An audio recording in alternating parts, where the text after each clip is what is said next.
ईश्वर को खोजें और जीवन में विजयी बने। चाहे कितनी ही बाधाएं क्यों न आएं, सर्वोपरि ईश्वर को खोजने की इच्छा शक्ति को अधिकाधिक बलवान बनाते जाएं, तब आप जीवन में विजयी होंगे। जब मैं इस कार्य के लिए कुछ करने का प्रयास कर रहा होता हूँ और उसमें कई बाधाएं आती हैं, तो मन में कभी कभी विचार आता है, मुझे यह सब करने की क्या ज़रूरत है?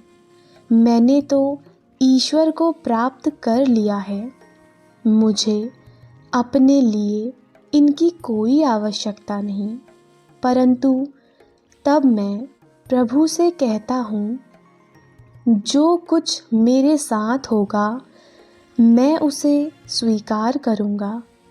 लोग मेरे बारे में क्या सोचते हैं, मुझे उसकी परवाह नहीं, क्योंकि वे एक दिन मेरे साथ हैं, दूसरे दिन मेरे विरोध में हो जाते हैं। आपकी प्रसन्नता में ही मेरी प्रसन्नता है। आपके आश्वासन में ही मेरी संतुष्टि है। क्राइस्ट जैसे महान संतों की चेतना की नकल करने का प्रयास करें। उनकी सर्वव्यापकता को अनुभव करें।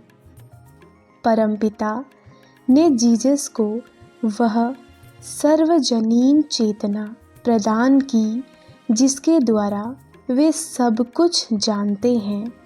यहाँ तक कि अभी जो मैं बोल रहा हूँ उसका भी उन्हें ज्ञान है। यद्यपि आप उन्हें नहीं देख रहे, लेकिन मैं उन्हें देख रहा हूँ।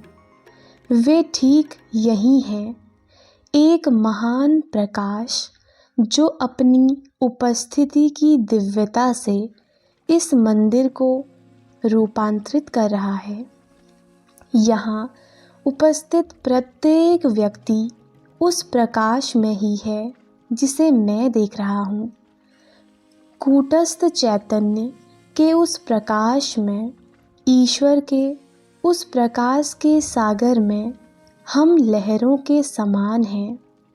जब आप उनके प्रकाश को और उनकी उपस्थिति को देख लेंगे, तब आप जान जाएंगे कि यह जीवन एक परीक्षा से अधिक और कुछ नहीं है।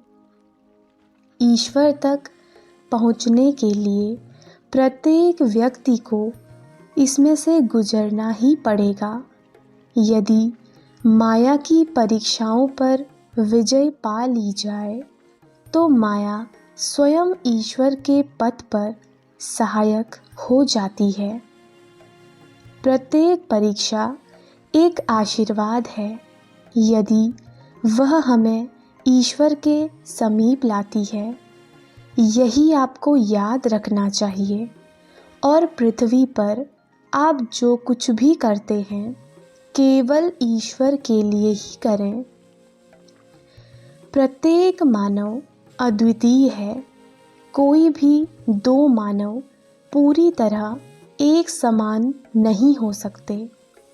अपने बारे में ऐसा सोचें, मेरा व्यक्तित्व ईश्वर द्वारा दिया गया एक उपहार है।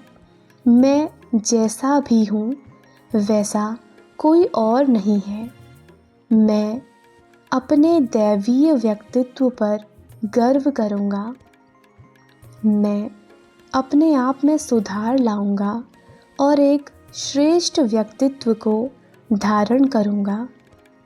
यदि आप अपनी भूमिका ठीक ढंग से निभाएंगे, तो आप उस आत्मा के समान ही हैं जो एक राजा या रानी की भूमिका निभाती है। और जब तक आप अपनी भूमिका ठीक ढंग से निभाते रहेंगे, तब तक आपको सब प्रेम करेंगे और आप आकर्षक बने रहेंगे। आपकी ठीक ढंग से निभाई गई भूमिका ईश्वर के साम्राज्य के लिए आपका पासपोर्ट है। अब्राहम लिंकन इस जीवन रूपी मंच पर एक निपुण कलाकार थे। अपनी कठिन भूमिका निभाने में उन्हें कोई हिचकिचाहट नहीं हुई। वे ईश्वर का कार्य कर रहे थे और जिसके सही होने का उन्हें विश्वास था, मानव की समानता। इसीलिए वे आज भी याद किए जाते हैं तथा सभी के प्रेम पात्र हैं। यदि आप ईश्वर की सेवा करने का प्रयास कर रहे हैं तो आप सबकी सेवा कर रहे हैं। ईश्वर को प्रसन्न करने का प्रयास करें, मनुष्य को नहीं। जैसे आप आशा करते हैं कि दूसरे बने, पहले आप वैसे स्वयं बने। इन सुझावों का अभ्यास करें। एक समय में एक ही गुण को विकसित करने का प्रयास करें। उदाहरण के लिए, आज से शांति का अभ्यास करें। उसके बाद प्रसन्नचित्त रहने का अभ्यास करें। चाहे आप दुखी हों तो भी मुस्कुराने का प्रयास करें। उसके बाद साहस और निर्भयता को विकसित करने का अभ्यास करें। कुछ लोगों को अंधेरे से डर लगता है। यदि आप उनमें से एक हैं तो किसी अंधेरे कमरे में तब तक जाते रहें जब तक आप इस भय पर विजय प्राप्त न कर लें।